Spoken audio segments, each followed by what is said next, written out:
How Kirsty Franks overcame a life-threatening condition. Today, I'm joined by Kirsty Franks, known by many of you watching this as a lead in the Women in the Estate Agency Facebook group. Her daytime job is she runs a marketing agency for a estate agency, and she's also responsible for the marketing of the property franchise group. Before you switch the cameras on, Kirsty, you told me that you had a life-threatening condition and you wanted to tell your story to help anyone else watching this who's presently going through this. Yeah. So if you could tell me your story and how, and let's take it from there.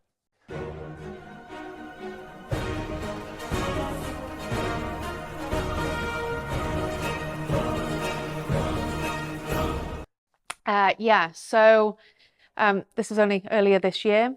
This year? Yeah, earlier this year. So, and I've not publicly spoken about this at all until today. So bear with me. It's a bit of a challenging one. Why did you want to talk about it? Because if I can help one person with my story, then it's worth me feeling uncomfortable and sharing my story. And also because I have tried to protect my little boy from this as much as possible. And obviously as a mum, you sugarcoat things and don't necessarily tell them the whole truth and nothing but the truth. So this is why I've kept it quite private up until now. But also, we all know we lost Sarah Edmondson just only a few months ago. And Sarah was a good friend of mine, a committee member of the Women in Estate Agency group as well. And just a wonderful human being, and she inspired me also to talk about my story. So I essentially got a phone call off the back of a routine smear test with the news that nobody wants to hear, and this was a month before my 40th birthday. So what resulted was I needed to have treatment straight away. I was told that I had to have an urgent hysterectomy, which I had. And then 10 days later, after complications with the surgery, I ended up back in theatre again for a second operation. And yeah, really challenging health time. So that was in May this year. May 24. May 24, yeah. How did you... And I say this with total respect, I've not been there, God forbid I don't want to be there, but what was the first thing that went through your head when you got that news? Well, you go to the worst possible place. You know, you think, how am I going to get through this? I'm a mum. You know, I've got a little boy that needs me. Sorry. It's fine, don't carry on. But then I'm a fighter. And, you know, I was caught very early.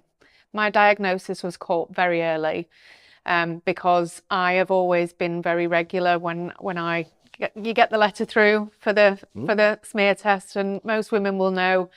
They think, let's put it off for as long as possible because nobody wants to have to go through that process. But I did go, and I was caught early, and yes, you know, I've had to have this surgery, which is obviously life-changing for me. I'm lucky. I have to bring you back to the original question. I know, Chris. I'm sorry, darling. Because if you want to make a difference to people's lives, you know, they reckon many of us will have this in whatever this is. I won't mention the name. With what you know now, what advice, opinion would you give to someone who might be going through that in the future or currently going through it? If they've had the diagnosis?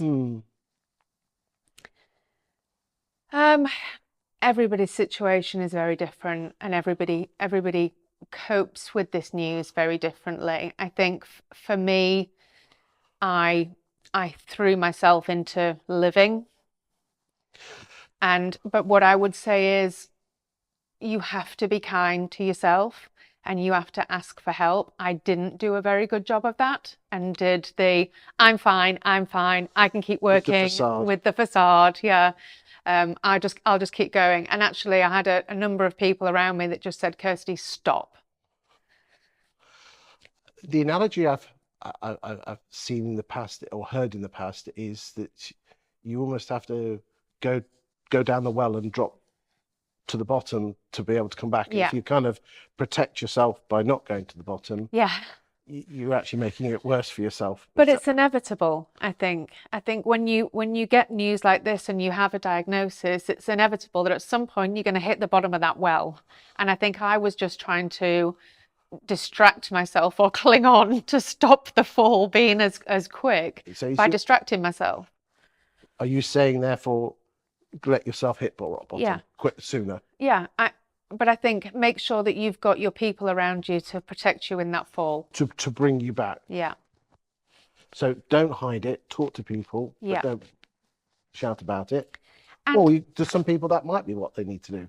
Everyone does it differently. Everyone does it differently, which is why I hesitated when you asked me for my advice, because there is no one size fits all. For some people, they just want to go into a bit of a cocoon and manage that privately. For others, they find peace and solace and support from the network that they've got around them. What I did was try to find peace in solace to start with, and then realised that that wasn't healthy for me, so reached out and asked for support. And so I think, ride the wave, but realise that that wave will not be straightforward. And when you need help, ask for it. I think that's the big one. Yeah. Get people around you to support you. However you deal with it inside is the way you deal with it. Yeah. However you say it publicly is between you and however you say it. But fundamentally, surround yourself with people that will support you. Yeah. But the reason I'm even having this conversation with you, and normally I would not have spoken out, but if my story can help one person to go and have that smear test the minute that they get the letter through the door, then please, I'm urging them to do it. And if you are diagnosed, because humans hate uncertainty, you said the big one is surround yourself with a support network. Is there any other advice or opinion that you could, because hindsight's a beautiful thing. If we're going to help the ladies and gentlemen watching this, let's give them some more help and guidance. What anything else apart from a great network of people? For me, it helped me to keep busy.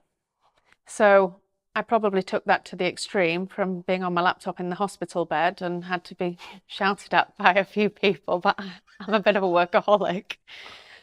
But then it helped to keep busy. So I set myself then little goals in terms of, okay, when am I going to be able to go for my first walk with the dog?